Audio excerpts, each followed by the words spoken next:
That's the one probe on each. Oh, sorry. Wait a minute. I changed it. The which one is it? The yellow is the toroid 44 volt output, and the other blue one there is on the right off the transistor. 5 kilohertz. In this phone, 5 kilohertz. Let me turn this down a little bit. It changes the wave a little bit. Anyway, that's with no saturation power really going in, regardless of voltage, because the frequency is so high.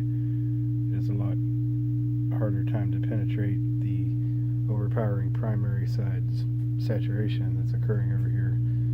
I have to almost give equal or greater at least energy voltage on this side to be able to counteract the vibrating, the parametrically oscillating magnetic flux that's going on in here, varying the inductance ever so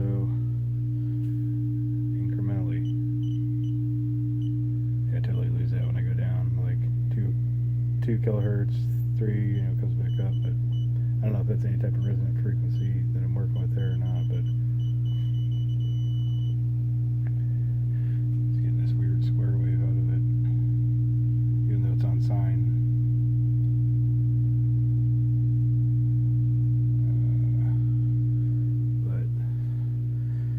Really interesting. I'm going to go back down to here. So this is just with 2 hertz. So I have to turn the time way back down, but you can see what's occurring with 2 here. I haven't noticed by hooking a ground rod right to there, I get almost twice the amplitude, but not twice the output. There's really no change in volume from the 2 speakers. I've got 2 speakers now, for the record.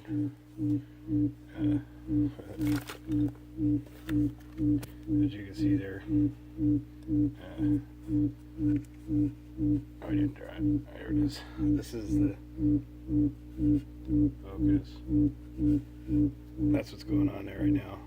Input on the left, 2 speakers in the center, and then the DC saturable reactor on the right. And a 10-inch here, and a 6x9 I grabbed. There's a little bit of difference between the two. I think the impedance is the 10-inch is an 8 ohm. This one's probably a 16 ohm. I don't know. But let's go up to what we would presume is 60 hertz sound, which is actually not. If you listen to the pitch, it's half of what we hear from the 60 hertz hum is actually 120 hum, because the hum is what you're hearing through the main speaker now, and then the modulation is happening. When I set it to 120, it is an equal pitch to the line noise that's coming out from the AC input. So that noise we're hearing is actually 120 hertz hum. So as you can see with, I'm going to move this back over here real quick. So now these are both on 10 times, and I've not hooked up the ground wire, so I just want to look at the noise that's going on there. Get this back up here.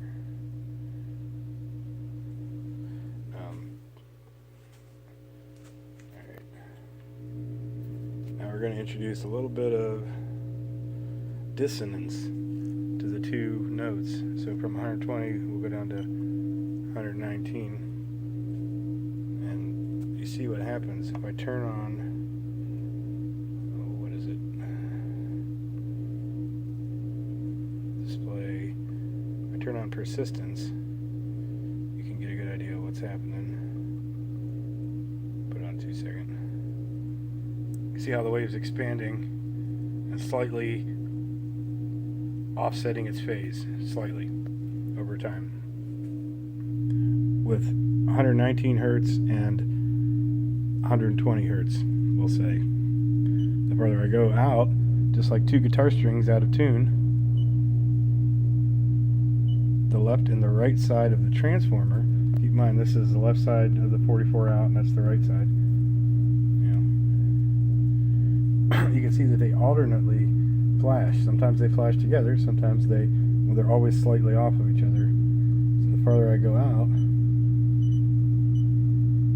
you can see it starts happening real fast, and over time, if we were to look at what's happening there, I give it a little bit more boost, you can start to see the mag amp in action. So now the mag amp, now the DC saturable core over here is getting 12 volts at 0.02 amps into it, and you see it has a much stronger effect on the fluctuations of the thing. So I'm going to go down to,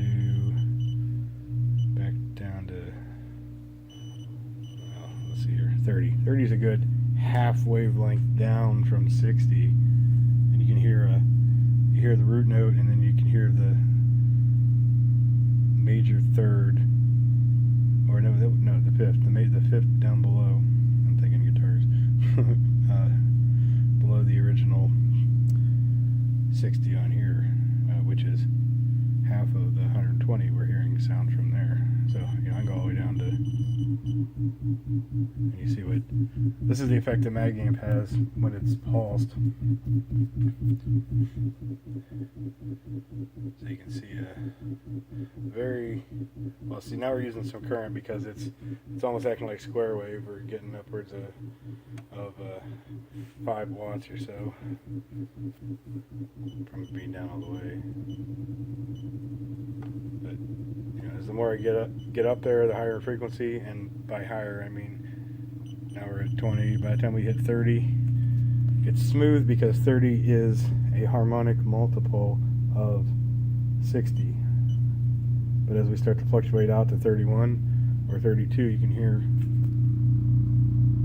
the natural vibrato or chorus effect that's happening between the two legs because of the counter saturation influence that's going on in these two cores. So if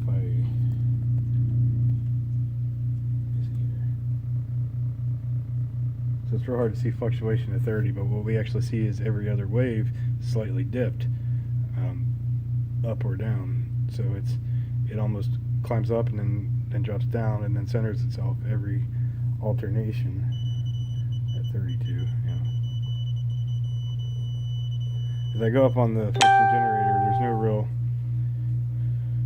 amplitude change or anything that goes on, because by the time I get anywhere near, I'm only at 120 hertz now. There's not a whole lot of effect because I think the 60 hertz here is way overpowering for given the amount of power that I'm pushing back with. So it's not expected to be that much greater. But it is interesting how this single hertz difference from 60 down to, let's say, 59. Is that updating? Wait a minute. I gotta turn this.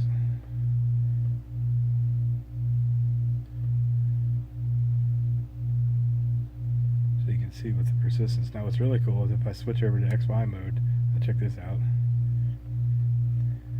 Now I'll go up to 60 real quick and show you. So here's, see if I can get this display a little better.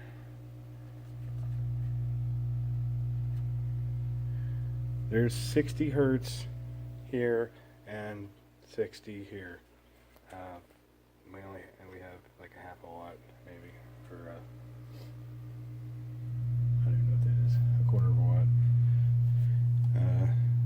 Now I'm going to go down to 59 and you can see what starts to happen.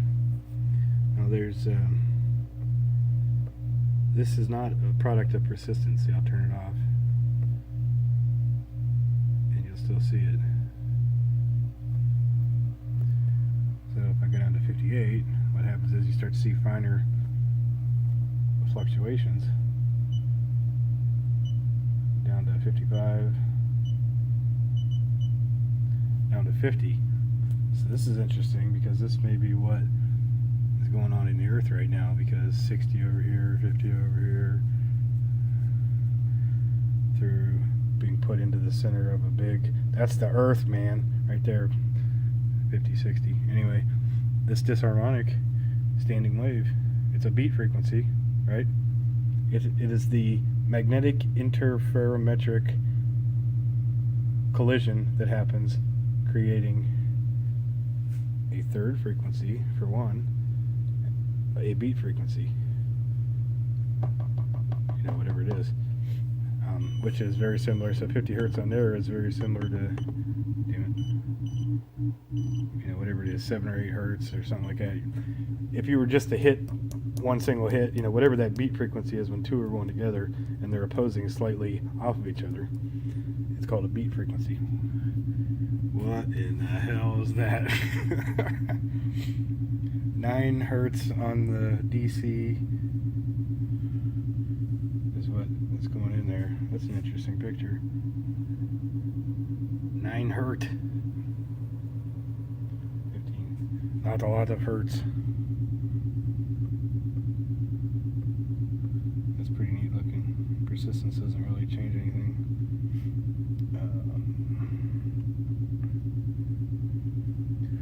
See what we can see here. No. Measure all. No, it's not going to show it on XY. Anyway. Pretty neat, huh?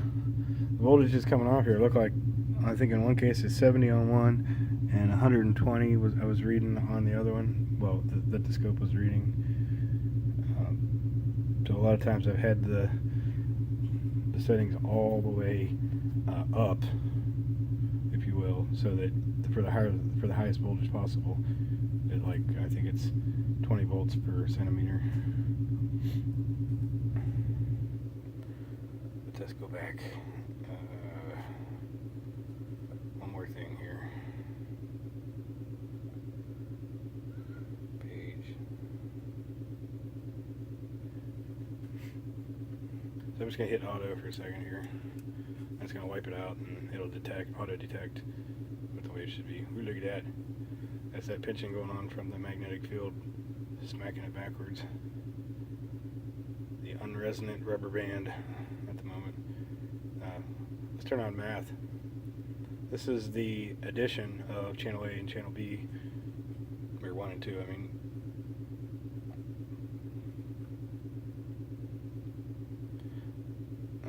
This is very hard to adjust. I have to switch over.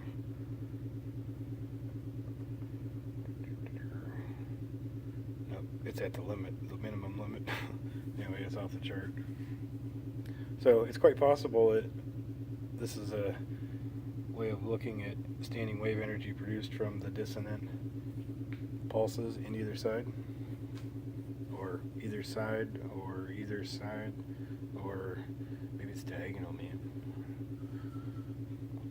Pretty cool, huh? Pretty cool.